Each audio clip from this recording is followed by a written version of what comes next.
Bíblia, por favor.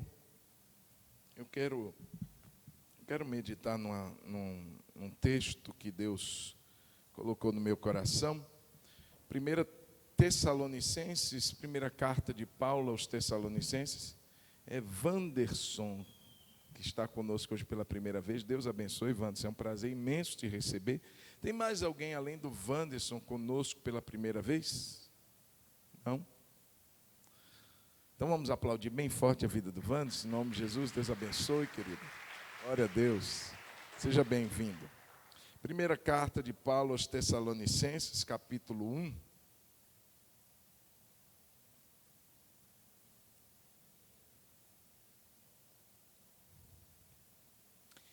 Nós vamos ler, são 10 versículos apenas, nós vamos ler os 10 do primeiro capítulo da carta de Paulo aos Tessalonicenses.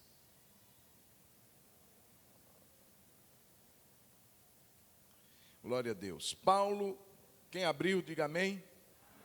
Quem não conseguiu pode acompanhar ali através do telão. Eu estou na ARA, Almeida Revista e Atualizada. Paulo, Silvano e Timóteo, a igreja dos Tessalonicenses. Em Deus Pai e no Senhor Jesus Cristo, graça e paz a vós outros, da parte de Deus. Graça e paz a vós outros. Damos sempre graças a Deus por todos vós, mencionando-vos em nossas orações, e sem cessar recordando-nos diante de nosso Deus e Pai, da operosidade da vossa fé, da abnegação do vosso amor, da firmeza da vossa esperança em nosso Senhor Jesus Cristo, reconhecendo, irmãos amados de Deus, a vossa eleição. Porque o nosso evangelho não chegou até vós, tão somente em palavras, mas sobretudo em poder, no Espírito Santo e em plena convicção, assim como sabeis ter sido nosso procedimento entre vós e por amor de vós. Com efeito vos tornastes imitadores nossos e do Senhor, tendo recebido a palavra, posto que em meio de muita tribulação, com alegria do Espírito Santo, de sorte que vos tornastes o modelo para todos os crentes da Macedônia e da Acaia, porque de vós repercutiu a palavra do Senhor, não só na Macedônia e Acaia, mas também por toda parte se divulgou a vossa fé para com Deus, a tal ponto de não termos necessidade de acrescentar coisa alguma, pois eles mesmos, no tocante a nós, proclamam que repercussão teve o nosso ingresso no vosso meio, e como deixando os ídolos, vos convertestes a Deus para servirdes o Deus vivo e verdadeiro, e para aguardardes dos céus o seu Filho, a quem ele ressuscitou dentre os mortos, Jesus, que nos livra da ira vindoura. Amém, queridos? Louvado seja o nome do Senhor. Pai, eu te agradeço por essa palavra. Quero te louvar, Senhor, por essa oportunidade que temos de carregar esse precioso escrito, esse livro santo que é a sua palavra. Hoje, Senhor, comemorado também o dia da Bíblia, nós te louvamos porque ela chegou até nós, Senhor, trazendo-nos o entendimento, a revelação de quem tu és, a revelação da sua vontade, do querer do Senhor para nós. E nessa noite nós queremos mais uma vez, Espírito Santo, dar liberdade ao Senhor nessa noite para nos falar. Abra os nossos olhos espirituais, traga-nos a compreensão da sua palavra, faça-nos enxergar as maravilhas da tua lei. Tenha liberdade, Espírito Santo, e nesse momento, no poder do nome de Jesus, nós resistimos toda força contrária, toda arma forjada para querer de alguma maneira dispersar, ó Deus, tirar a nossa atenção, nosso foco. Nesse momento, Senhor, nós repreendemos no nome de Jesus Cristo e declaramos que o nosso coração é terra fértil para que esta preciosa semente produza seus frutos nas nossas vidas, em nome de Jesus. Quem concorda, diga amém, amém, amém. Irmãos, eu quero falar nessa noite sobre uma igreja verdadeira. Diga comigo, existe uma igreja verdadeira. Irmãos, veja bem, eu não estou falando de igreja perfeita. Olhe para mim, me escute. Não existe igreja perfeita. Vamos repetir isso? Diga, não existe igreja perfeita. Alguém já disse, se você porventura, em algum lugar dessa terra descobrir uma igreja perfeita, não entre lá. Porque você vai estragar essa igreja, ela vai deixar de ser perfeita quando você entrar lá. E a verdade é essa, irmãos, todos nós somos imperfeitos, não tem como achar uma igreja perfeita se nós não somos. Isso só vai acontecer quando Cristo Jesus, nosso Senhor, voltar. Mas do contrário, irmãos, não existe igreja perfeita, o que existe é uma igreja verdadeira, isso sim. Da mesma forma como existe uma igreja falsa, a Bíblia sempre fala de falsos cristos, sempre fala de falsos profetas, falsos mestres, falso evangelho. A Bíblia fala, irmãos, de muitas situações que se parecem. Até o próprio Satanás diz a Bíblia que ele pode se transformar em um anjo de luz, mas ainda assim ele é falso.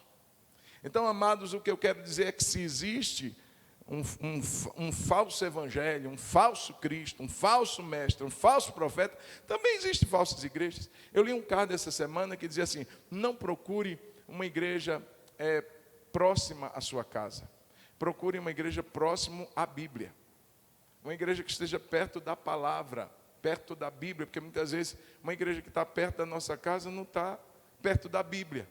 O que eu quero dizer, irmãos, é que nós precisamos voltar o nosso coração num desejo sincero de sermos uma igreja verdadeira, de sermos uma igreja de fato que agrada o coração de Deus. E nós estamos aqui diante de uma igreja que nos serve de inspiração, não porque não tinha problema, não porque não tinha defeito, como eu já disse, toda igreja tem problema de relacionamento, tem problema que precisa ser resolvido, tem algumas situações de igreja para igreja que muda.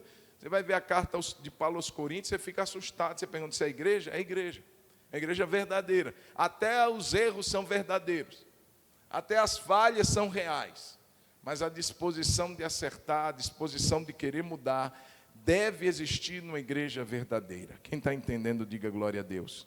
Irmãos, como então diferenciar entre a igreja verdadeira de Cristo Jesus e uma igreja que não tem esse compromisso com o Evangelho, que não tem esse compromisso com Jesus? Como diferenciar esse tipo de igreja? Tem algumas coisas que nos chamam a atenção nesse texto. Eu quero começar pensando com os irmãos como nasce uma igreja verdadeira. Não é uma imitação, não é Paraguai, é uma igreja verdadeira. Como ela nasce? Isso determina muito. Se você for olhar, irmãos, o verso 5 e 6, nós vamos ler agora mais uma vez, ele dá uma noção do que é uma igreja verdadeira. Ela nasce assim. Hoje tem se falado muito de métodos para plantação de igreja, métodos para crescimento de igreja, e eu não censuro de jeito nenhum. São importantes, são válidos, mas eles não são um fim em si mesmo. Eles são um meio para alcançar algo, mas não um fim. Não é depositar a esperança no método. Agora a gente tem que pintar a igreja de rosa para poder atrair as pessoas. Agora a gente tem que colocar... não, irmãos, são métodos, não é o fim. Não é o que determina se uma igreja é ou não é. Não, mas tem que ter um globo, tem que ter um jogo de luz, tem que ter isso, tem que ter aquilo. Irmãos, isso são métodos. Não a essência, não o que de fato faz uma igreja ser verdadeira, não. O que então determina, a primeira coisa aqui é como essa igreja vem à existência. E a palavra aqui vai falar nos versos 5 e 6, ele vai dizer, porque o nosso evangelho, veja, não chegou até vós. Veja que uma igreja verdadeira, ela nasce pela ação não de métodos, ela nasce pela ação do evangelho. Amém? E o que é o evangelho? A definição de Paulo do evangelho é o poder de Deus. para a salvação de todo o que crê. Então, irmãos, não existe método que substitua o Evangelho. Eu posso inovar, eu posso criar, eu posso inventar, eu posso fazer milhares de coisas, mas se faltar o Evangelho, eu produzo qualquer coisa, eu produzo um ajuntamento, eu produzo uma associação, mas eu não vejo uma igreja nascer. Paulo disse, o nosso Evangelho chegou até vós. Então foi esse o ponto de partida. A ação do Evangelho fez com que a igreja surgisse, com que a igreja nascesse, aí vem, queridos, através de uma ação em conjunto do homem e de Deus. A igreja verdadeira nasce assim, pela proclamação do Evangelho, e nessa ação da proclamação tem a parte humana e tem a parte de Deus. Veja a parte humana, ele fala aqui, o nosso Evangelho, verso 5, não chegou até vós tão somente em palavras, mas também em palavras. Ele está dizendo que não foi somente, mas a palavra teve participação. Como ouvirão, se não há quem pregue? Eu tenho que falar, eu tenho que proclamar. A igreja dos Tessalonicenses, ela nasceu, o contexto dela está na segunda viagem missionária de Paulo. No capítulo 17 do livro de Atos dos Apóstolos, vai mostrar claramente como essa igreja surgiu. Paulo vinha de Filipos, e lá ele teve alguns problemas. Ele expulsou um demônio de uma jovem adivinhadora, que dava muito dinheiro aos senhores dela. E ela falava sempre, dizia assim, esses homens que vos anunciam o Evangelho, o caminho, são servos do Deus Altíssimo. Olha, parecia ser algo certo, e era algo certo, mas a fonte era turva, era um espírito de adivinhação, e Paulo, percebendo isso, repreende aquele espírito, aquela menina liberta, aquela jovem liberta, e o lucro dos senhores dela era uma escrava de Satanás e de homens malignos. Então, o lucro daqueles homens desapareceu. Aí eles se voltaram contra Paulo e Silas e foram para cima deles, e o final foi que eles foram presos. Aí, irmãos, até na prisão, Deus está operando na vida desses homens. O Evangelho não fica encarcerado. A palavra de Deus, ela corre dentro daquela prisão, e meia-noite está Paulo e Silas orando, cantando, vem um terremoto, o carcereiro vendo aquela bagunça toda, todo mundo foi liberto, eu vou ser morto, ele pensa em se matar. Paulo disse, não faças nada, porque todos estamos aqui. Irmãos, eu imagino que todo mundo se converteu, porque dá uma oportunidade numa penitenciária de que todas as celas sejam abertas e ninguém fugir. Só o poder de Deus para fazer uma coisa dessa. Ninguém quis ir embora, porque na verdade eles já estavam libertos. Irmãos, e aquele carcereiro é impactado com a pregação do Evangelho, e ele converte, toda a família converte, e diz que depois de Filipos, Paulo vai para Tessalônica. E durante 3 semanas, é engraçado, é interessante como a palavra descreve o trabalho de Paulo. Diz que ele demonstrou, ele arrazoou, ele persuadiu acerca do Evangelho. Ele passou 3 semanas pregando, mas pregando a palavra pura, a palavra genuína, demonstrando, trazendo comparações, arrazoando, explicando. A palavra foi pregada, tinha gente falando, irmão. O Evangelho, ele funciona com a participação humana e divina. Deus poderia enviar uns anjos, irmãos, ia ser mais fácil, ia ser mais rápido. Vai pregar lá no Oriente, eles não precisavam de visto, de passaporte, não precisavam nada de dinheiro. Vamos juntar, vamos fazer uma cota para enviar um missionário. Não, o anjo vai, aparece lá, prega. Mas Deus não quis fazer assim. Deus quis que eu e você fizéssemos isso. Amém? Deus quis que a igreja fizesse isso. E a igreja precisa atentar para isso. Indo por todo mundo. Irmãos, essa expressão que o Evangelho traz não é uma expressão que denota uma ida e pronto. Ide por todo mundo. Ah, pastor, já fui.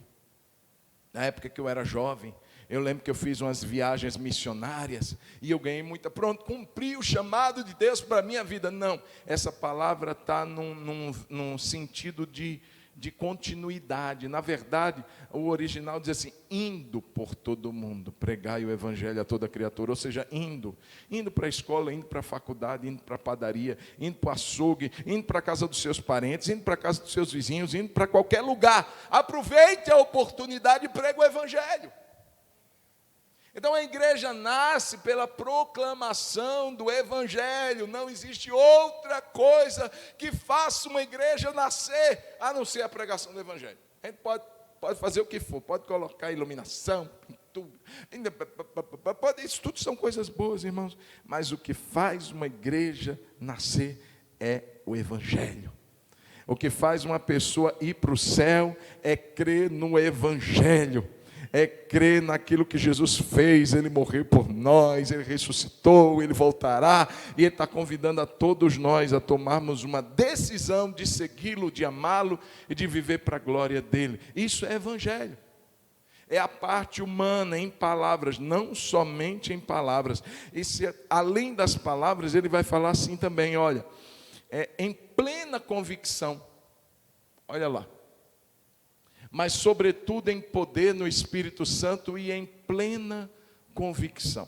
Irmãos, se os tessalonicenses aceitaram com confiança aquele evangelho, é porque ele foi pregado com confiança. Alguém disse que o mundo vive a mentira como se fosse a verdade. Então tem gente que, por exemplo, acredita piamente que família não existe, que família é uma coisa retrógrada do passado, e estão trabalhando fortemente para isso ser destruído. Em algumas escolas não se comemora mais dia do pai, nem dia das mães, porque eles entendem que esse conceito já é conceito do passado. Então tem gente que vive a mentira como se fosse a verdade. O problema não é esse. O problema é quando a igreja, que tem a verdade, vive o evangelho da verdade como se fosse mentira. Falta-nos convicção, falta-nos certeza, falta-nos, de fato, aquela autoridade, aquela intrepidez de dizer: eu vivo o que eu creio.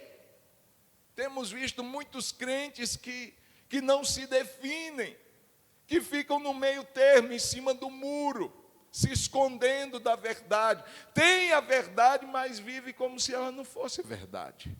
E ele está dizendo que o evangelho não chegou só em palavras, mas também em convicção.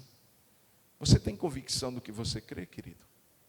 Irmãos, a convicção dos discípulos de Jesus era tão forte que eles eram capazes de dar a vida deles pela mensagem que eles pregavam. Nós cremos em Jesus. Jesus é o Senhor. Irmãos, naquela época, proclamar outro Senhor que não fosse César era declarar a sentença de morte. Mas o Evangelho vai para dizer: Jesus Cristo, Ele é Senhor acima de qualquer nome, acima de qualquer governo humano. Jesus Cristo é o Senhor, para a glória de Deus Pai. E quem crê no coração e confessar com a boca, diz a palavra, ele é salvo. Irmãos, isso é convicção, é eu ter certeza do que eu creio. É não me demover quando eu ouço qualquer coisa que é falada. Tem crente que não tem firmeza, que não tem convicção. Como que ele vai pregar um evangelho com convicção, se ele mesmo não tem para a sua própria vida? Ele titubeia nos valores da palavra. Ele fica em dúvida naquilo que a palavra de Deus é categórica, naquilo que a palavra de Deus afirma. Como que a gente pode ter dúvida de uma verdade como esta, irmão, da palavra? Viver como se ela fosse uma mentira.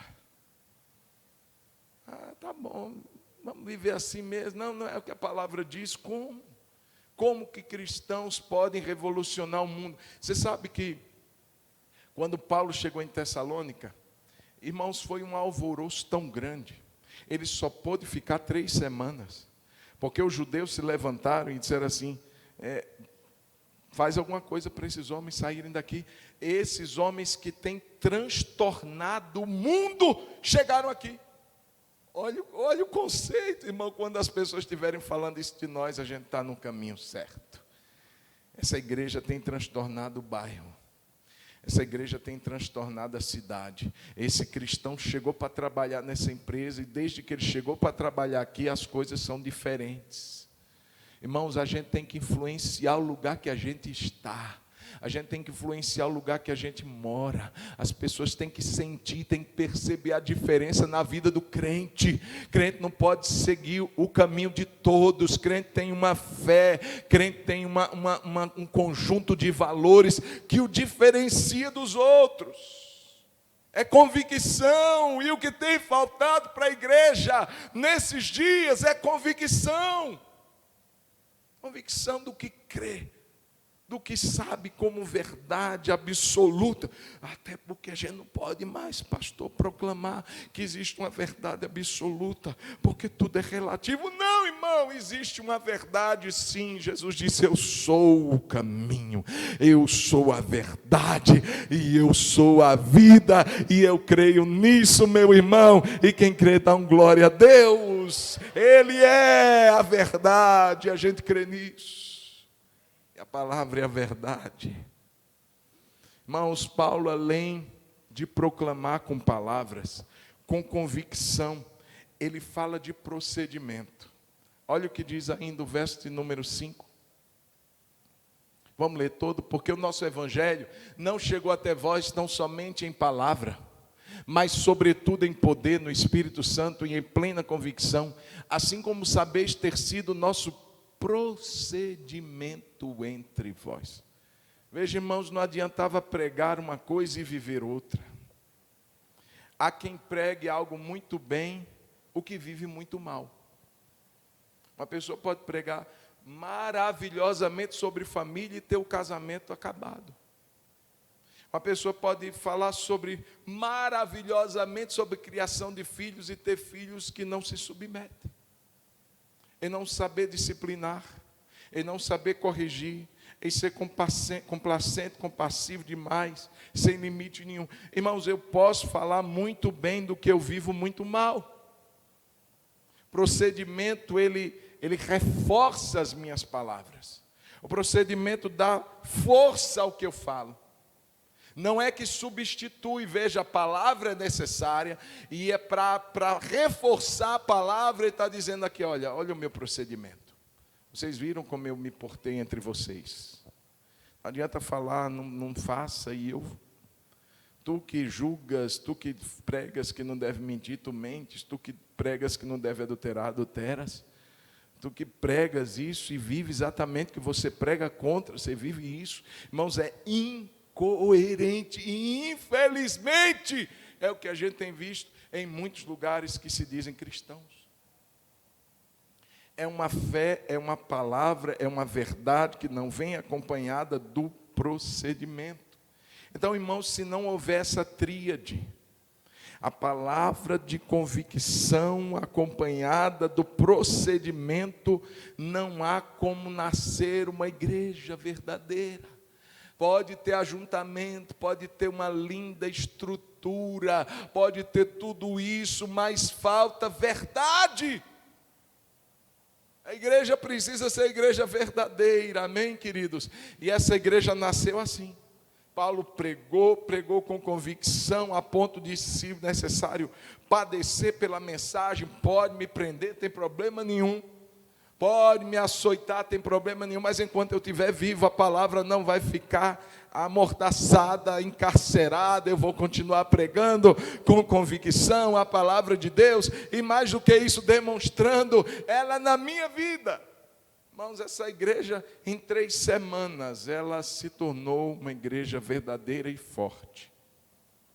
É engraçado como a rapidez da semente da palavra foi uma verdade na igreja dos Tessalonicenses. Irmãos, 3 semanas uma igreja despontar, 3 semanas uma igreja nascer e se tornar vigorosa. É lógico que não foi o ponto final, ela continuou crescendo, ela continuou avançando, mas o trabalho que foi feito foi um trabalho poderoso. Mas o que eu falei foi a parte humana. Nós podemos ter um bom discurso verdadeiro, até baseado nas Escrituras. Nós podemos ter uma ética correta, mas se nos faltar a parte que compete a Deus, não há como acontecer nada. Não há como a igreja crescer, não há como a igreja ser verdadeira, porque a igreja não é projeto humano, a igreja é projeto divino. Quem trabalha para o crescimento, para o nascimento e crescimento da igreja é Deus. Eu edificarei a minha igreja e as portas do inferno não prevalecerão contra ela. Veja como foi. Porque o nosso evangelho não chegou até vós tão somente em palavra, mas sobretudo, leia comigo, Não, você está enxergando ali? Vamos lá? Como é que o evangelho chegou? Não somente em palavra, mas em poder e no Espírito Santo. Irmãos, essa é a parte divina. Essa é a parte que a retórica humana não produz, que a inteligência, que a sabedoria humana não produz. É a parte que Deus nos toca. É quando o Espírito Santo potencializa aquela semente. É quando aquela palavra entra no nosso coração e produz. Irmãos, é interessante essa palavra que ele usa, que chegou sobretudo em poder. A palavra poder no grego que é escrita aqui é dínamos, é da mesma raiz de dinamite. O que é que uma dinamite faz? Ela explode. Quando vai demolir um prédio, se coloca o quê? Quando vai trabalhar numa pedreira, se coloca o quê? Dinamite. Para explodir. Jogar tudo para o ar. Uma bomba. Ele está dizendo que o evangelho chegou assim. Só que essa bomba o efeito dela é interno, na vida de quem ouve o evangelho. A gente ouve o evangelho, os tessalonicenses ouviram o evangelho, o poder de Deus veio ali dentro e irmão, colocou tudo para os ares. Sofisma, como o pastor Juraci pregou hoje de manhã, resistências, baluartes, padrões de pensamentos do mundo, vai tudo para os ares, a gente fica assim abalado, é o poder de Deus mudando coisas na minha vida, coisas que estavam sedimentadas. Já viu aquela pessoa que diz assim, fulano não muda? Espera o dínamos, o poder do Espírito penetrar no coração e vai jogar tudo para cima. Quem era o apóstolo Paulo, irmãos? Era o perseguidor, era o inimigo do evangelho. As pessoas olhavam para ele e diziam assim, esse daí converteu? Mentira. Ele não converteu não, isso é uma cilada, ele está se disfarçando. Porque quando a gente for chegar perto dele, ele manda prender a gente. Irmãos, o que aconteceu com aquele homem não foi uma ação humana, foi o poder do Espírito Santo no interior dele, dinamitando, implodindo tudo que ele havia construído ao longo dos anos, que era contrário à fé. Então quero te encorajar, eu quero te incentivar a não desistir de pregar para quem quer que seja. Você já pregou uma vez, já orou, já pregou duas, já orou, já pregou três, já orou, e disse até hoje nada aconteceu. Não desista, porque o evangelho não é somente palavras, mas o evangelho é dinamite, o evangelho é poder de Deus, é poder do Espírito Santo, e ele vai trazer mudança, ele vai trazer salvação, ele vai trazer nova vida a quem quer que seja. Amém, querido? Em nome de Jesus. E ele está dizendo isso, uma igreja nasceu assim. Uma igreja nasceu com a palavra do evangelho, com convicção. A parte humana foi feita e foi bem feita. Mas existiu também o poder do Espírito cooperando, o Espírito Santo estava agindo, o Espírito Santo estava convencendo. E essa igreja nasceu nesse contexto. Essa igreja nasceu nesse ambiente do poder do evangelho. Agora também, queridos, a gente não pode passar batido. Verso 6. O verso 6 vai mostrar qual foi a atitude dessa igreja. Houve uma atitude correta. Irmão, podia ter o pregador que fosse, Mas se não houvesse uma atitude do receptor, algumas coisas não seriam realidades. Então veja o verso de número 6, acompanhe comigo. Deixa o OVNI aí trabalhando. Já viu que tem um OVNI aí voando, é um objeto voador não identificado? Daqui a pouco ele vai embora, em nome de Jesus. Olha o verso 6. Com efeito vos tornastes imitadores nossos e do Senhor, tendo recebido a palavra, posto que em meio a muita tribulação, com alegria do Espírito Santo, quais foram as atitudes? Veja o que ele diz: vocês receberam.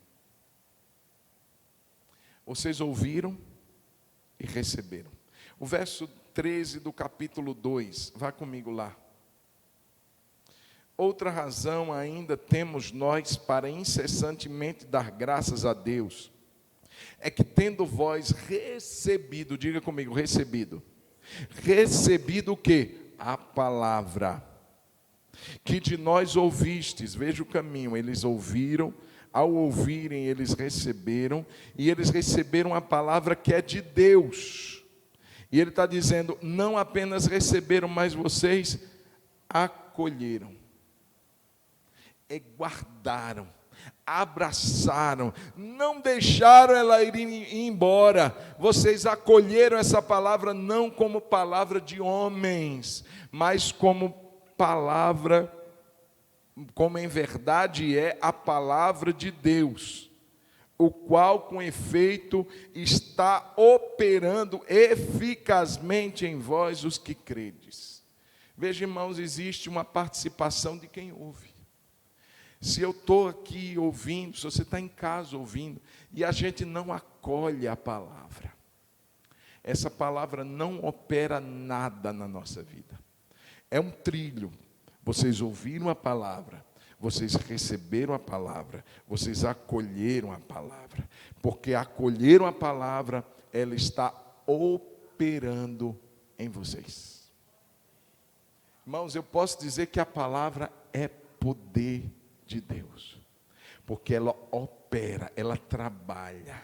Há um movimento, irmãos, quando nós estamos ouvindo, quando nós recebemos e abraçamos, essa palavra é para mim, e eu vou alinhar minha vida a esta palavra, aquilo começa a mudar algo dentro de mim, começa a mudar meus pensamentos, a mudar minhas crenças, a tirar o que não é permanente, ele remove o que é transitório e deixa em mim o que dura. A palavra, ela permanece. Então, irmãos, há uma atitude, e essa igreja agiu assim. Eles ouviram Paulo, 3 semanas, Paulo pregando, Paulo expondo, Paulo arrazoando, Paulo demonstrando, e eles, nossa, é isso. Esse que Paulo prega merece nossa atenção, vamos ouvi-lo. Vai pregar sábado que vem, vamos lá. Irmãos, nós precisamos continuamente ter interesse. O nosso apetite pela palavra não pode acabar. Hoje tem muitas pessoas que estão assim, sem apetite mais pela palavra. A Bíblia, ela ficou esquecida na vida de muitas pessoas. Tem pessoas que não gostam mais de passar tempo, elas ouvem qualquer coisa, mas a palavra não tem mais interesse de ouvir. E essa igreja, ela nasce porque ela ouve, porque ela recebe, mas além de receber, ela acolhe.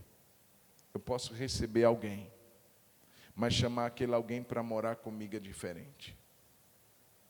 Alguém pode receber a palavra uma vez, 2 vezes, mas a palavra pode não permanecer. Jesus disse, a minha palavra não permanece em vós.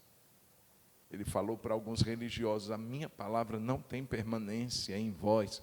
Vocês não acolheram, ela foi recebida, mas vocês trataram de esquecê-la. Vocês trataram de ignorá-la, mas bem-aventurado é o que ouve, é o que recebe, é o que acolhe a palavra de Deus. Amém, queridos? E a igreja nasce, a igreja verdadeira nasceu. Interessante, queridos, é que o cenário era um cenário difícil. Qual era o contexto em que a semente, o evangelho foi pregado? Num contexto de tribulação, irmão. Hoje a gente prega num contexto tranquilo em relação às nossas leis, por enquanto, eu não sei até quanto isso vai durar, mas a gente prega com liberdade. Não tem ninguém com a arma lá fora e dizendo, vocês não podem pregar o evangelho, não tem.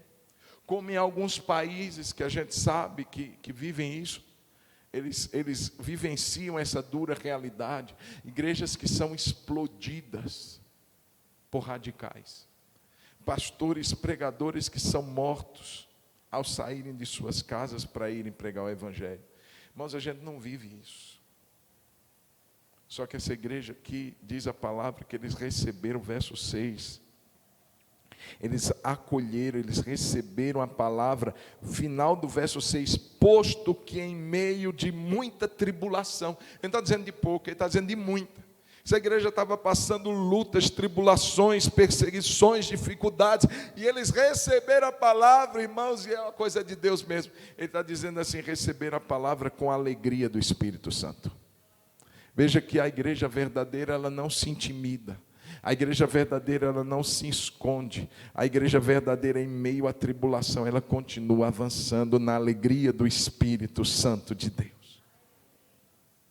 Ela não para. Irmãos, por isso que nós precisamos entender, e isso vale para nós, isso vale para Hebron, que igreja nós somos. Que igreja nós somos, irmãos. Uma igreja baseada em quê? O que é que nos fez estar aqui hoje? O que é que nos faz dizer eu sou cristão? É porque eu achei a igreja interessante? É porque eu achei a música que a igreja toca legal? É porque a palavra que foi pregada, achei bacana? Não, irmãos, mais do que isso. Algo deve ter sido verdadeiro dentro de mim, é o poder de Deus que trouxe salvação à minha vida. Uma igreja verdadeira nasce na pregação do evangelho. E eu vou te dar um encorajamento, querido irmão, igreja de Jesus, continue pregando a palavra. Nós tivemos o batismo agora, domingo passado. Foram 5 irmãos nesse tempo de pandemia que passaram pelas águas. Nós fizemos uma festa, foi uma alegria.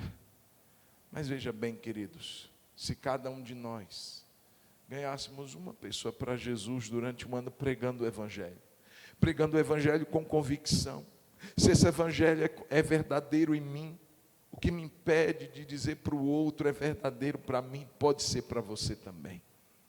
O que me impede de viver, de me portar de acordo com o que eu prego, de maneira que a minha palavra, ela se alinhe à minha conduta e não seja algo díspare, não seja algo assim, eu acho lindo o que você fala, mas a sua vida para mim não é exemplo. O que nos impede, irmãos, de nesse ano, em meio a qualquer... Mas pastor, ninguém sabe, pastor, como é que o Brasil, como é que o mundo... Veja, irmãos, eles receberam a palavra em meio a muita tribulação.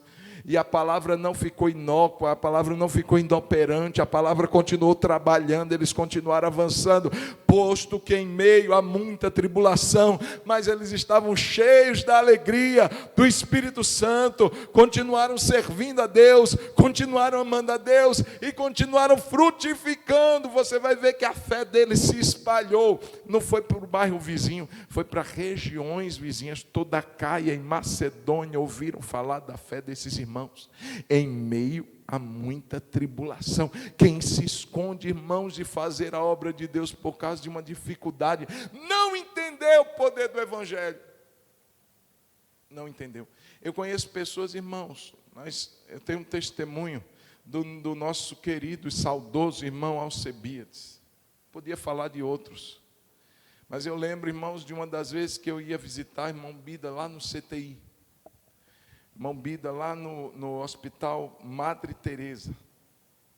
Irmão Bida estava com um bolinho de folha de ofício, tudo recortado, na mão.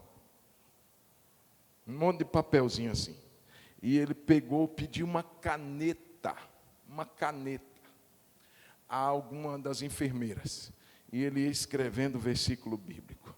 Porque Deus amou o mundo de tal maneira que deu seu Filho unigênito, para que todo aquele que nele crê não pereça, mas tenha vida eterna. Rasgava o papelzinho, escrevia: o Senhor é o meu pastor, nada me... Rasgava o papelzinho. Irmãos, e ele dizia assim: pastor, antes do senhor ir embora, entrega esse papel para aquele dali, esse outro papel para aquele dali. Irmãos, ele estava quase indo numa cama, num leito do CTI, mas isso não impediu o irmão de fazer a obra de Deus. Muitas vezes a gente está cheio de saúde, mas a gente não faz absolutamente nada, dando desculpas esfarrapadas, irmãos, pequenas, que nem nos convencem, nem a gente é convencido pelas nossas próprias desculpas. Por que a gente não faz a obra? Por que a gente não prega o evangelho? Ah, pastor, eu estou passando por uma luta. Ah, pastor, é porque, sabe, cortaram uma parte do meu salário. Ah, porque, irmãos, e a gente acha que isso é o motivo para a gente não fazer nada.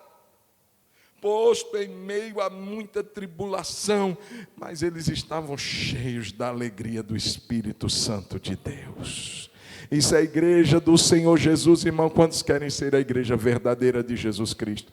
Aleluia. Senhor, nos batiza com esse batismo de alegria do Espírito Santo. Não é uma alegria motivada pelo que veio acontecer na minha vida, pelas facilidades, oportunidades boas. Não, irmãos, é a alegria que o Espírito Santo de Deus produz na minha vida. E eu vivo baseado nisso, em nome de Jesus. Amém, queridos? Mas a segunda coisa que eu quero falar, meus irmãos, já estou caminhando para o meio e para o final.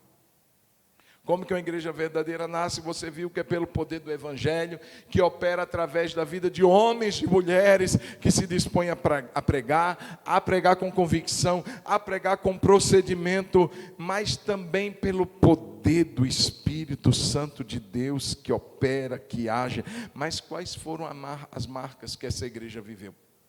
Se eles acolheram, o que é que mudou?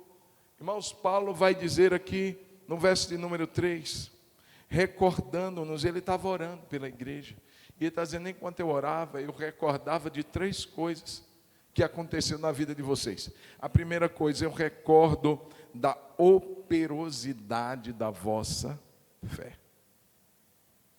A primeira coisa, irmãos, que ele percebia é que a fé daquela igreja não era uma fé estéril, não era uma fé morta. A Bíblia fala da fé morta. A fé morta é aquela que não produz nada. Ah, eu tenho fé.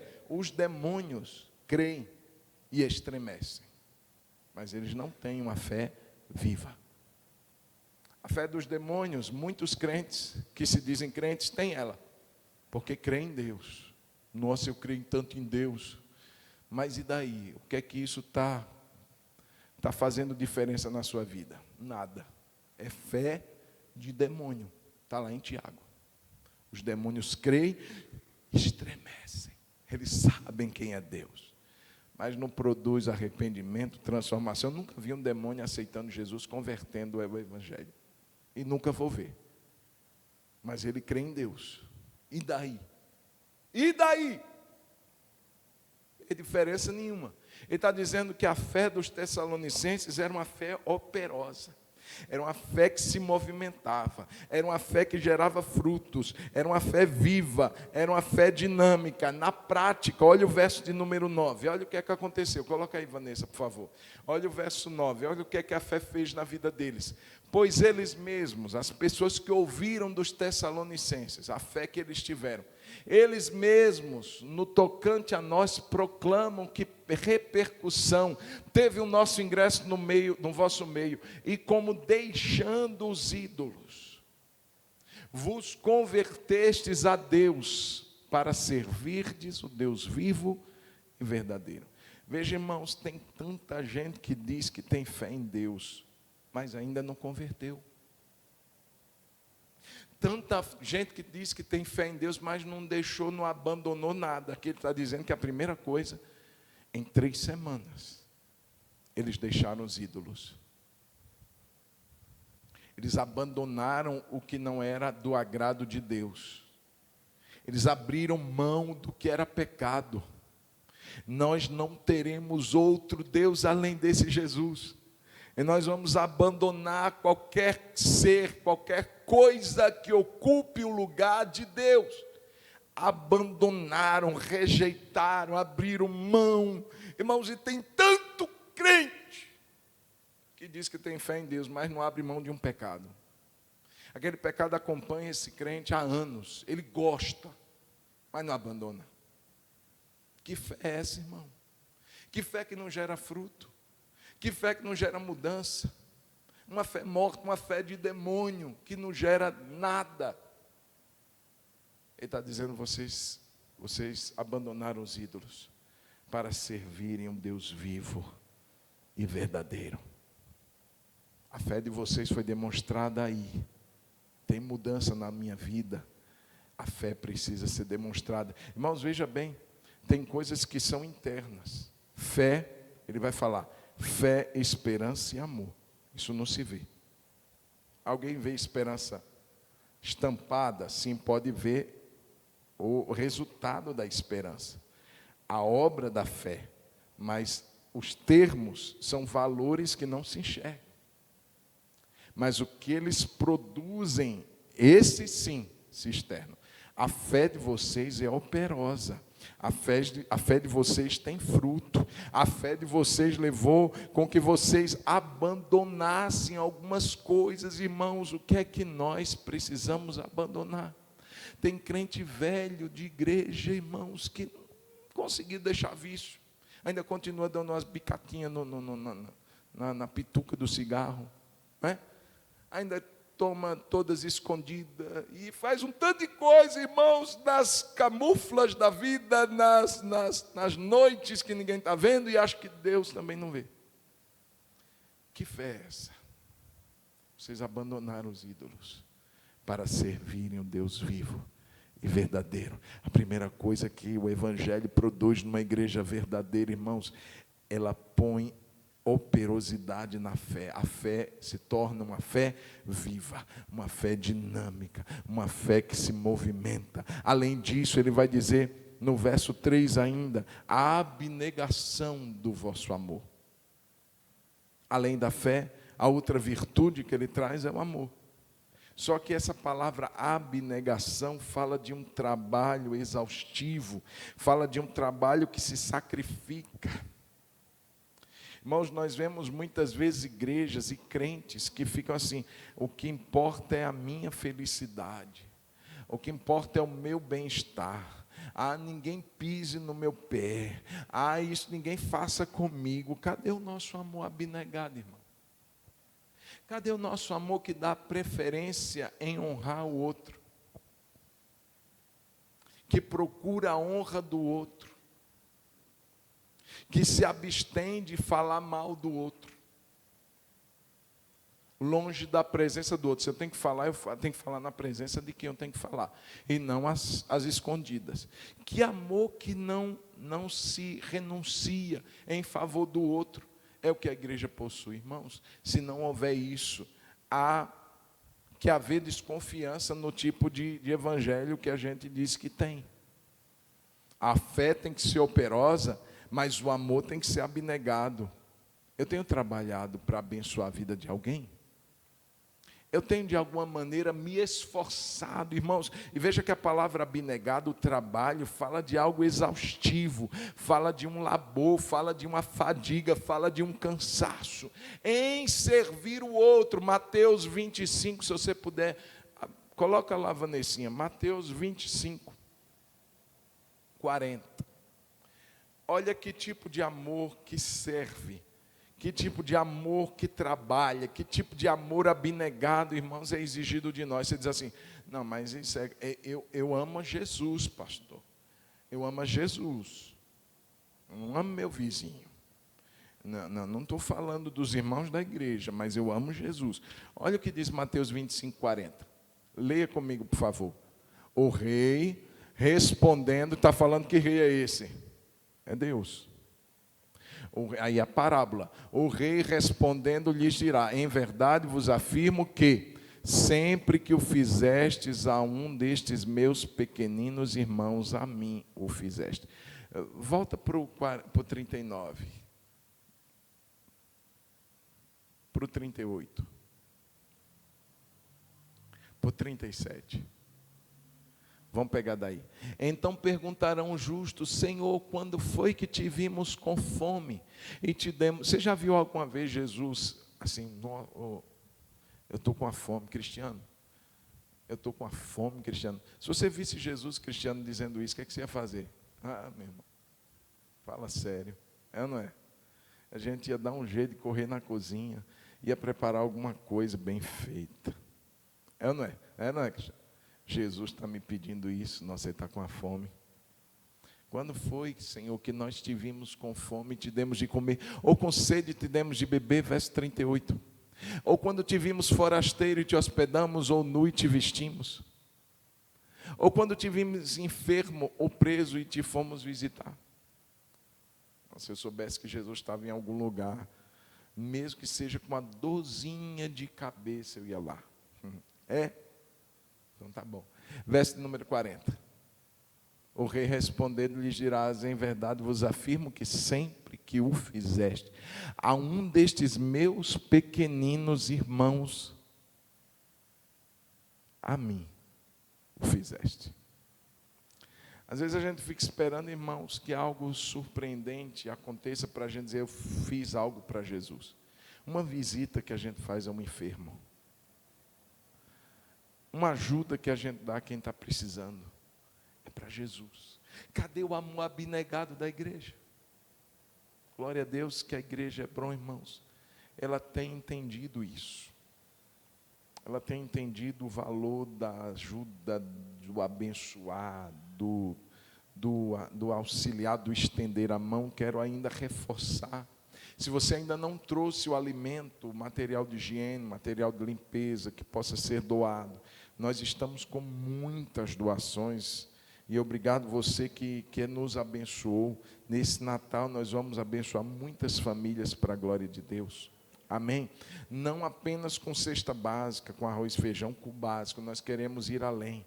Tem biscoito, tem panetone, tem achocolatado, tem um monte de coisa boa, para que a família possa estar bem assistida naquele dia. Amém, queridos? Então ele fala do amor abnegado. Igreja que não tem esse tipo de amor, não teve produção do evangelho acontecendo na sua vida. Mas eu quero ainda frisar um terceiro elemento. Ele vai dizer: a firmeza da vossa esperança. Veja, irmãos, essa palavra significa resistência. Essa igreja, irmãos, apesar de qualquer prova, de qualquer tribulação, eles não desistiram de acreditar que há uma esperança em Cristo Jesus reservada para ela. Nós estamos passando por tribulação, mas tem algo lá na frente que nos aguarda. Irmãos, em cada capítulo dessa carta aos Tessalonicenses, há pelo menos uma menção da volta de Jesus. Em cada um deles. Olha aí comigo no final, no verso 10. Ele vai falar onde estava a esperança dessa igreja. Ele diz assim: e para aguardardes dos céus o seu Filho, a quem ele ressuscitou dentre os mortos, Jesus, que nos livra da ira vindoura. Aleluia, irmãos, essa igreja tinha uma esperança firme. Essa igreja, ela tinha resistência. Ela dizia assim, irmãos, essa igreja chegou, quando você vai ler a segunda carta, eles criam assim: Jesus vai voltar a qualquer hora. Qualquer hora. Talvez assim, se eles estivessem aqui num culto como esse agora, eles já estavam pensando: será que vai dar tempo de eu chegar em casa? Jesus vai voltar a qualquer hora. Irmãos, a certeza de alguns desses irmãos chegava a um extremo deles abrirem mão dos seus próprios empregos. Não, para que eu vou trabalhar? Jesus está voltando. E alguns chegaram ao extremo de abandonar seus empregos e começaram a viver às custas de outro. Olha, Jesus está voltando, eu abandonei meu emprego. Você pode me arrumar a janta todo dia? E você pode me arrumar o almoço todo dia? Porque eu não vou mais trabalhar. Aí Paulo diz assim: que se você não trabalhar, também não coma. Faça jejum até Jesus voltar. Não é? Mas, irmãos, a expectativa era muito grande em muitos, na igreja toda, mas alguns chegavam a um extremo, exageravam nesse tipo de conduta que aguarda a volta de Jesus. Mas isso nos serve como lição, não deixar de trabalhar e viver às custas dos outros, de jeito nenhum. Mas nos serve como lição, igreja de Jesus, porque muitas vezes nós não estamos tendo mais essa expectativa. A firmeza da nossa esperança está assim meio que para os cocos, como se diz aí. A gente não crê que Jesus vai voltar tão cedo. Não, vai não. Porque se a gente cresce, irmãos, a vida de muitos de nós seria totalmente diferente. Se eu realmente acreditasse que hoje, talvez não desse nem tempo de eu chegar em casa, Jesus voltaria, eu trataria de acertar muitas coisas antes disso acontecer. Eu cuidaria em resolver pendências da minha vida. Eu cuidaria em pedir perdão a algumas pessoas que magoei. Eu cuidaria em limpar a minha vida e o meu coração de qualquer coisa que estivesse desagradando a Deus, porque quem tem uma firmeza de esperança na volta de Jesus, veja, aguardardes do céu a seu Filho, a quem Ele ressuscitou dentre os mortos, Jesus que nos livra da ira vindoura. Se eu tivesse essa convicção, irmãos, eu estaria me preparando. Eu estaria dando um jeito de hoje mesmo, não é amanhã, colocar a minha casa em ordem, colocar a minha vida no trilho, e dizer, Jesus, tem coisa na minha vida que eu preciso abandonar hoje, tem coisa na minha vida que eu preciso resolver agora, e eu não vou deixar para depois, Senhor, porque a qualquer momento Jesus está voltando, e eu quero te afirmar isso, meu irmão, minha irmã, a qualquer momento Jesus está voltando, sim. Ah, não, pastor, ainda tem uns sinais para acontecer. Irmãos, eu não espero sinais, eu espero promessas. E Jesus prometeu que a qualquer momento, no abrir e no fechar de olhos, e no momento que a gente não espera. Como um ladrão de noite.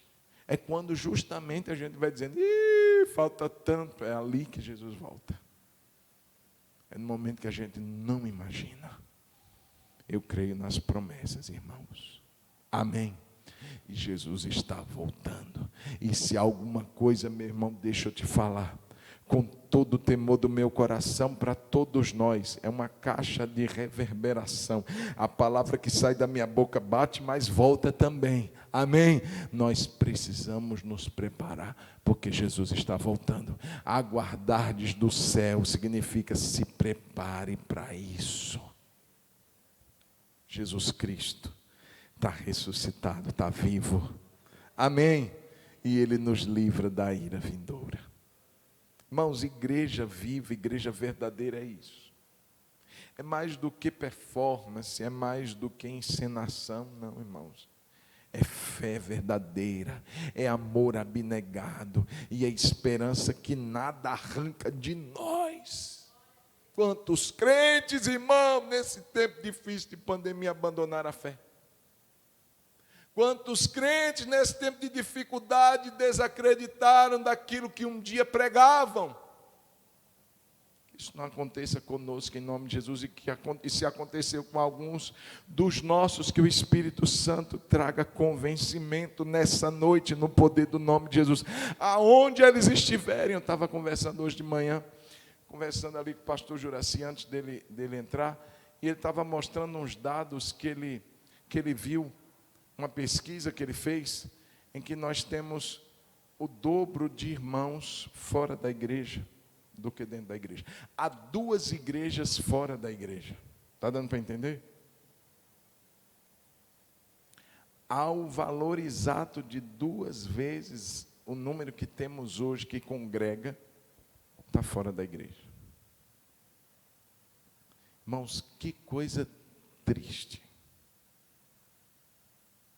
E nós precisamos mudar isso em nome de Jesus, irmão. Amém.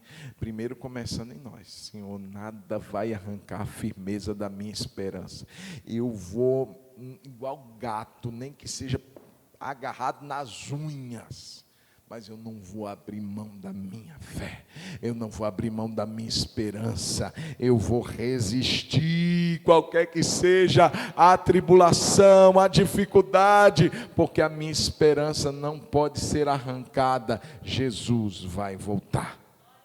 E para finalizar, irmãos, os grandes resultados que eu vi nessa igreja verdadeira, primeiro, tudo que eles viveram como uma essência da pregação do Evangelho, e o que eles viveram como resultado disso, no verso 4, dava a prova de que eles eram eleitos. Olha o que diz o verso de número 4. Reconhecendo, irmãos amados de Deus, a vossa eleição. É como se Paulo olhasse para aquela igreja dizendo assim, não tem como duvidar que vocês são amados e eleitos de Deus. Não há dúvida quanto à salvação de vocês. Eu brinco, irmãos, eu digo assim, tem gente que é tão consagrada a Deus, que ele não vai quando a trombeta tocar. Ele vai quando o anjo for afinar a trombeta. O anjo vai lá, vamos testar, vamos dar uma afinação na trombeta antes, já sobe. Porque é tão voltado para Deus, tão consagrado para Deus. Paulo olhava para essa igreja, irmãos, eu reconheço a eleição de Deus na vida de vocês. Eu tenho convicção da obra do Espírito Santo de Deus na vida de vocês. Mas não era à toa, irmãos. Veja o que o Evangelho produziu na vida deles. Veja os frutos. Não tinha como olhar e dizer assim, não, isso daí não. Paulo diz assim, eu reconheço a eleição na vida de vocês. E a segunda coisa, irmãos, é que essa igreja teve a oportunidade de ser uma inspiração para outros. Diga comigo, eu preciso ser uma inspiração na vida de outras pessoas. Olha o verso de número 7. Vamos ler. De sorte que vos tornastes, o quê? O modelo. Ele olhar para a igreja e dizer assim, gente, tem gente que está se inspirando em vocês. Que modelo nós temos sido, irmãos, para as outras pessoas? Que inspiração. Que modelo de fé nós temos passado para as pessoas? Que modelo de amor nós temos passado? Veja, Paulo não olhava a estrutura, não olhava, nossa, vocês têm o melhor grupo de louvor da cidade. Não. Vocês têm os melhores professores e mestres. Vocês têm os melhores pregadores. Não era isso o modelo.